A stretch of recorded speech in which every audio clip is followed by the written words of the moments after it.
So what we're going to do now is we're actually going to start wiring. So where do we start? I've always been taught, and I think it's always a good idea, to start with the most important branch, the character branch, which in this case is this one down here. Now what I like to do is I like to put all of the heavy wire on throughout the tree first, and then move on down the grades. And what this allows you to do is to be a little bit quicker, so you're not constantly changing through the different thicknesses of wire, and it also allows you to get a rough styling of the tree first before going on to do a lot of the finer stuff. One of the problems that a lot of beginners face is which type of wire to use, and also which thickness of wire. There are two different types of wire that we can use, as aluminium or copper. For the majority of conifers, we like to use copper, mainly because it sets a lot harder, and we can leave the copper wire on there for 2, 3, 4 years even. The aluminium is much more suited to deciduous trees, where we're going to take the wire off a lot quicker, and we don't need to bend it around quite so much, so we don't need the same amount of bending power that we get with copper. So how do we choose the right thickness for the branch? What I like to do with my students is to tell them what you need to do is just to try and bend the branch yourself. Just try and bend to see how much force you need. Okay, and then take the wire and compare that. Okay, if you can bend the wire a lot easier than you can bend the branch, then obviously the wire isn't going to be strong enough. Okay, a lot of beginners often think putting thick wire on a tree is going to damage it, whereas it's the opposite. When it actually comes to the time to bend it, if the wire hasn't got enough power, if the wire's not thick enough, it's not going to hold it, and it's going to snap. So when you're starting off, don't wire too thin. It's better to wire slightly on the thicker side, and so you've got a bit more holding power than it is to put wire that's too thin and then try and bend it, and it's going to snap. So along with the actual type of wire that we use, we need to use a few sort of specialist tools. Basically, wire cutters and pliers are the only tools that we really need when wiring. I've got 3 different sizes of wire cutters. These are the real sort of industrial grade size ones for cutting the thickest wire.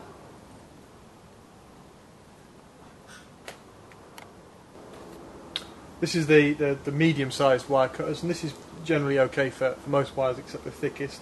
If you try and cut wire that's too thick with them, quite often you'll end up shattering the handles. Okay, and the third pair of wire cutters that you use, a small pair of wire snips like this, which is essential for when you're doing a lot of the finer wiring, because it sits quite nicely in the hand, so you don't have to keep putting them down and picking them up. So one of the key points to successful wiring is choosing which branches to wire together. Okay, so we're going to have a look at this first branch here. Now, as I said before, we don't really need to put too much movement in the base of the branch here, because this is in the correct position, so we don't need to wire this section. So all we're looking to do is to wire some of these secondary branches. Now if you look, we've got 1, 2, 3, 4 branches, all of fairly similar thickness. 4 branches is very good because it means that we can wire 2 together with 1 piece of wire.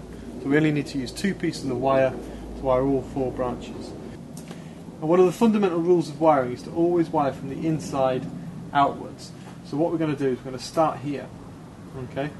Now if we chose these 2 branches together, which would be for many people the logical choice because they're so close together, it means that there's no wire along this section.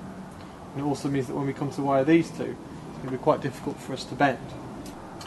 So in order for us to get a secure anchor point, what we're going to use is we're going to use this section here as the anchoring point. So what we'll do is we'll wire this branch with one of these 2, and then this branch along the same section here with one of these 2. Okay, so we've decided we're going to wire this branch along here. Now how far along this branch do we need to wire? Now bearing in mind we're going to use some quite thick wire, we don't want to wire all the way down to the end. So as I said before, planning is very important. So what we need to do is we need to come down here and think, where are we going to stop?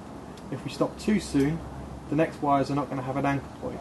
If we go too far, the wire is going to be too thick and it's going to end up damaging the branch. So what we need to do is we need to come down just long enough so that the next branches that we wire together will have an anchor point, but not too far so that we damage the wire. So what we were looking at doing is finishing perhaps in here. But as I said, planning is very important. It's like chess, we have to think one step ahead. So what we need to do is we need to ensure that the wire that we put on here is placed so that we can wire the next two branches without having to cross over or without having to jump too far of a gap. So we're going to look to finish somewhere around here and ensure that we've got a nice fit in there. And the same thing on this branch, we're going to come along here. Which of these two we go along, we're not quite sure yet, we'll come to that in a minute, but we're going to end up doing a similar sort of thing. We're going to end up finishing somewhere around here, here, or there. Okay, just after the next set of branches.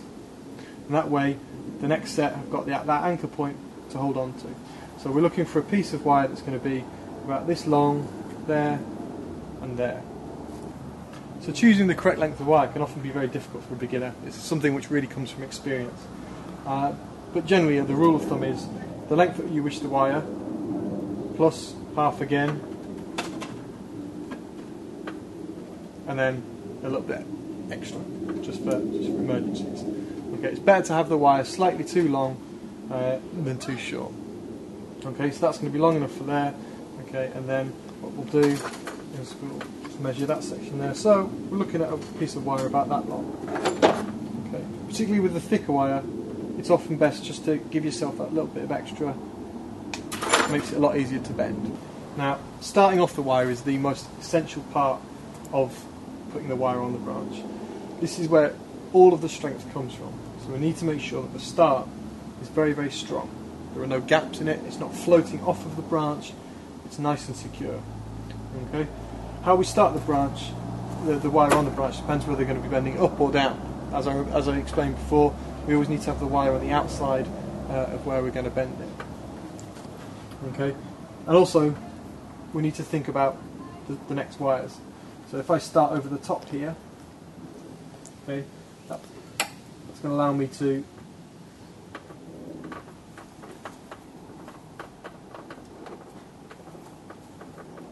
just come naturally in between those two branches there. Okay, and then the next wire that I put on will be able to sit close there. If I did the opposite,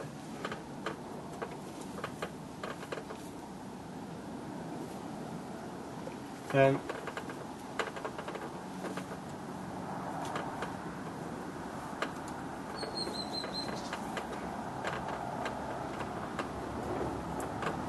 we still get quite a nice fit in there. So either way, in this case, the start would be acceptable. Now, as we're looking just to lower the branch down a little bit, what we want is we want some wire just on that section of the branch there. So in this case, starting with the wire underneath the branch is going to give us that. Okay. Now you notice that my hand here, which has been holding the floating side of the wire, right, hasn't moved at all. I've been holding this secure. Now what I've done with this side is I've wired once around, right, and created an anchor point. This hand hasn't moved yet. Okay, so now that's secure and anchored. What I'll do, I'll come back to this side, okay, and then wire. If you don't create that anchor point at first, then the floating side of it ends up wobbling around and it loosens off. Okay, very important that you always hold that wire still at the start. Okay, so then I'm just going to wire down. Okay. Now, as I said before about planning the next wire, okay, we get to the junction here between all of these three branches. Okay, so I need to think about what's going to happen with the next wire. So what I'll be looking to do is to perhaps wire these two together. Okay, so my next wire is going to start on the top there and round, okay, and then I'm going to come naturally up onto that branch. Okay, and then I've got that half coil where the two wires are in contact, which is going to create the anchor point. So as we come to this junction here, we need to plan ahead and think about the next wire, how that's going to be positioned. Now, we'd like to wire these two branches here together. Okay, so what we need to do is think about how the next wire is going to start. So what we'll do is, for example, the next wire will start over the top there. Okay, then it's going to come round and then come naturally onto that branch, like so. Okay, and then we've got half a coil around the back underneath there. So we've got this half coil around the back there, where the two wires are touching it against each other. Okay, and that acts as the anchor point for the thinner wire. So we have the thicker wire right next to the thinner wire. Okay, so the friction between them stops the thinner wire from moving on its own. So going back to our thick wire, what we want to do is just make sure that the next wire can come up onto that easily. What we'll do is just tighten that up in there a little bit, and then come onto this branch down here.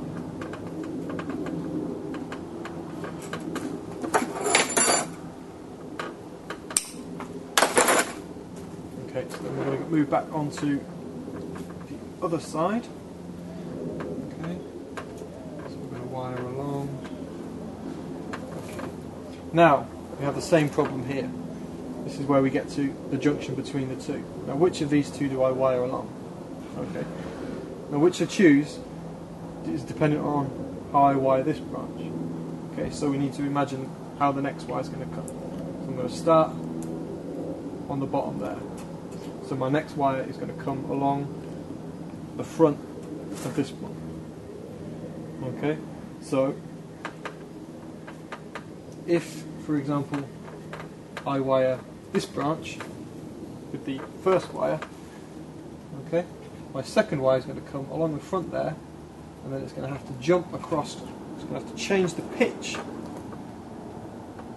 to jump onto that branch there. So we're going to have quite a different pitch change there, which is not a good thing. Okay, the natural progression for that wire is to come onto this branch here. So what we'll try and do with the first wire, okay, is to just change the pitch slightly, so we give ourselves a bit of extra room. Okay, and then we're going to come up onto that branch. Okay.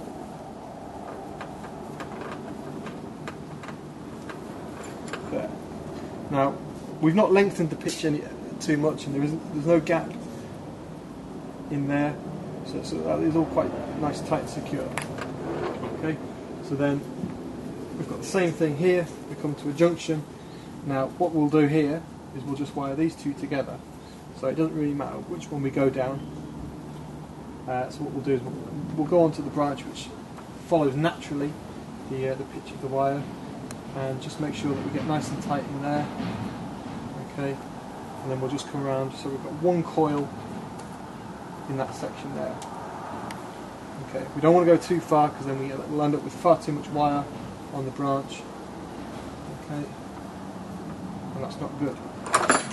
Okay, and as we're going to be trying to bend that down a little, what we'll do is we'll finish so that the wire is pointing down. Okay.